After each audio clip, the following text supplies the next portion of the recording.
Bonjour à tous, je suis contente de vous retrouver pour ce deuxième cours sur le tableau périodique. Et si vous avez donc commencé le cours comme il se doit, vous avez dû répondre à une petite question. C'était histoire un petit peu de s'échauffer avant de repartir à proprement parler sur le cours.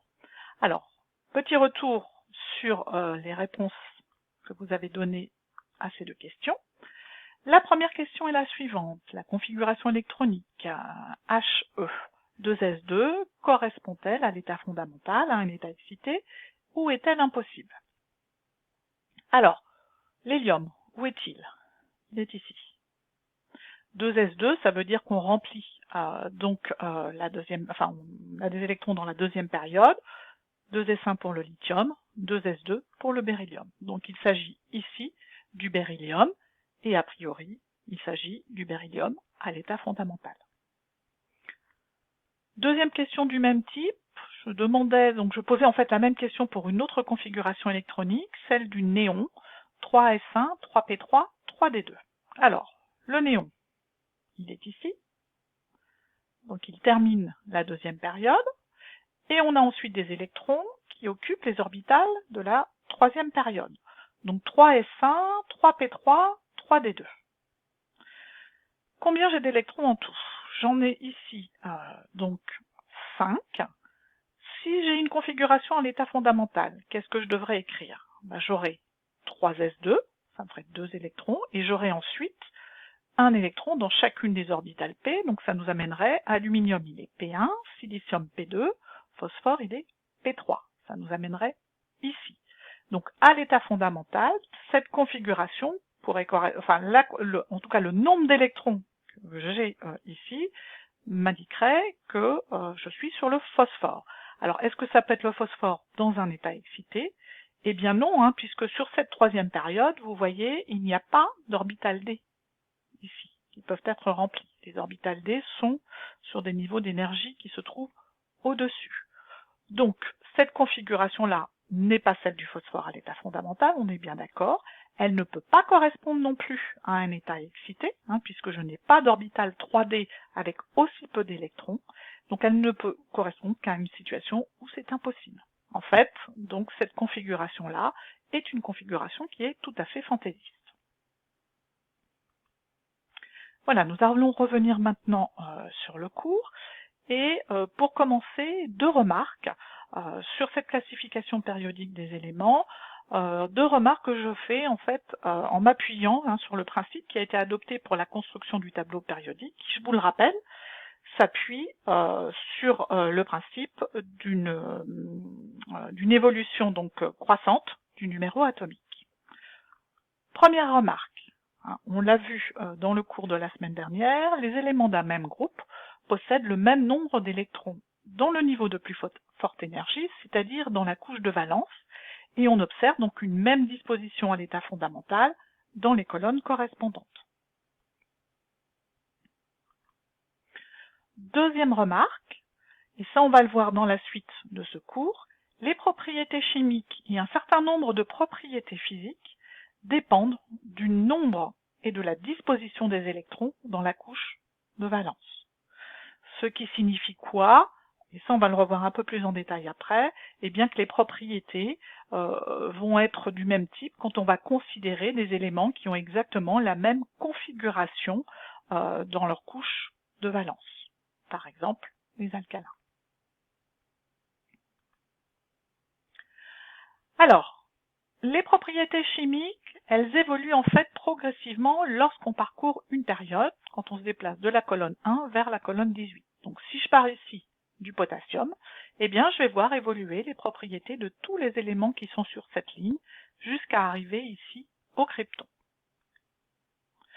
Quand je passe à la période suivante, je retombe ici, donc du krypton, je vais retomber sur un alcalin, et je recommence à nouveau, donc c'est un passage brutal vers un élément de la période suivante, et je vais avoir à nouveau, donc là j'ai une évolution brutale des propriétés du krypton quand j'arrive ici au rubidium, et à nouveau une évolution progressive des propriétés chimiques quand je me déplace ici sur une ligne, donc sur une période.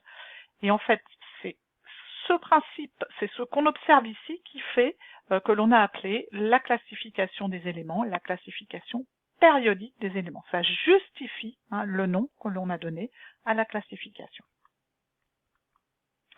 Maintenant, si je parcours une colonne de haut en bas, j'en ai déjà parlé un petit peu, donc j'ai ici des éléments qui ont tous la même configuration électronique.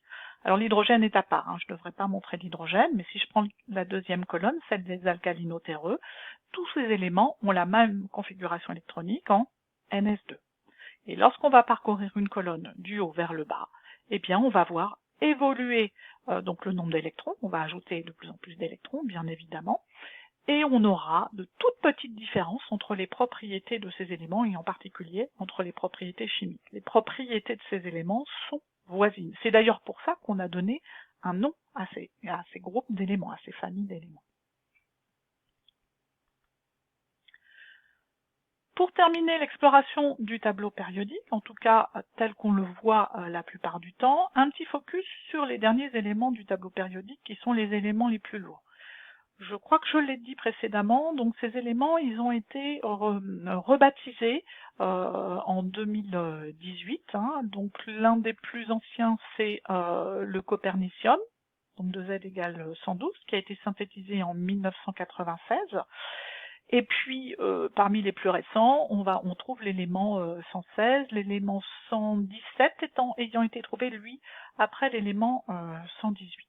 Alors ces éléments-là sont parmi les éléments les plus lourds. Ils terminent en fait la 7e période des éléments. Et aujourd'hui, il y a des chercheurs qui continuent de travailler pour essayer donc de synthétiser des éléments encore plus lourds et qui commencerait donc une 8e période sur le tableau périodique. Alors ce qu'il faut savoir, c'est que les éléments, ils sont à peu près stables jusqu'à Z égale 94. Au-delà, comme ils sont lourds, et rappelez-vous, ils ont de plus en plus de neutrons dans le noyau, et ça les rend instables, ils sont presque tous radioactifs, et du coup, pour certains de ces éléments, ils sont même extrêmement furtifs. Ils ont donc une durée de vie en fait qui est extrêmement courte. Donc la difficulté, c'est de pouvoir les voir à un moment donné. Et c'est bien pour ça qu'on a beaucoup de difficultés à mettre en avant, à mettre en évidence de nouveaux éléments. Voilà donc pour le tableau périodique, on va dire la représentation la plus classique que l'on fait de ce tableau périodique. Alors je voudrais vous parler maintenant d'une autre classification périodique des éléments, une autre représentation, c'est celle qui a été adoptée par Sanderson dans les années 70 à peu près, qu'on a appelée aussi la classification rationnelle. Alors vous voyez qu'elle n'a pas du tout la même allure que celle de la classification que vous connaissez, qu'on utilise le plus souvent, mais pour autant elle présente un certain intérêt. Alors, si je regarde le bloc du haut, regardez bien, il est constitué à partir des éléments des colonnes 1 et 2, puis des colonnes 12 à 18. Le classement, visiblement, il ressemble beaucoup à la classification qui a été établie par Mendeleïev. On est toujours classé par Z croissant. Donc ce bloc du haut, on l'appelle le bloc des éléments majeurs. Alors il y a une petite particularité quand même, puisque ici j'ai les éléments du bloc S, ici j'ai les éléments du bloc P, et ici j'ai quand même 3 éléments qui n'appartiennent ni au bloc S ni au bloc P. En fait, ce sont les 3 éléments qui sont des éléments de transition. Je reviendrai dessus ensuite. Le bloc du bas, dans ce tableau périodique, regroupe les éléments de transition et de transition profonde. Donc il les a notés colonnes T3 à T11 et ils correspondent en fait aux colonnes 3 à 11 des tableaux périodiques, on va dire, classiques. L'hydrogène, regardez bien où il est placé. Il n'est pas du tout placé à gauche comme on le trouve habituellement sur les tableaux classiques. Il est placé au milieu, ici. Il a été séparé des alcalins. Et pourquoi on l'a séparé des alcalins? Parce qu'il n'en a pas les propriétés. Rappelez-vous, on l'a déjà dit. Il est là parce qu'en fait, on a un seul électron qui correspond aux éléments en NS1. Mais en termes de propriétés, il est complètement différent. L'hydrogène n'est pas un alcalin. Le bloc Zn cadmium mercure qui correspond donc à 3 éléments en configuration électronique D10, eh bien, Sanderson a fait le choix de les placer dans les éléments majeurs. Je l'ai déjà dit. En fait, ces éléments ont des propriétés plus proches, donc du groupe, on va dire, des éléments principaux, bloc S, bloc B, que des éléments de transition. C'est pour ça qu'en termes de propriétés, il était pertinent de les placer parmi les éléments majeurs. Alors, on en a terminé avec ce petit focus court, ce premier focus court, et on va faire maintenant une petite question WOCLAP. À bientôt!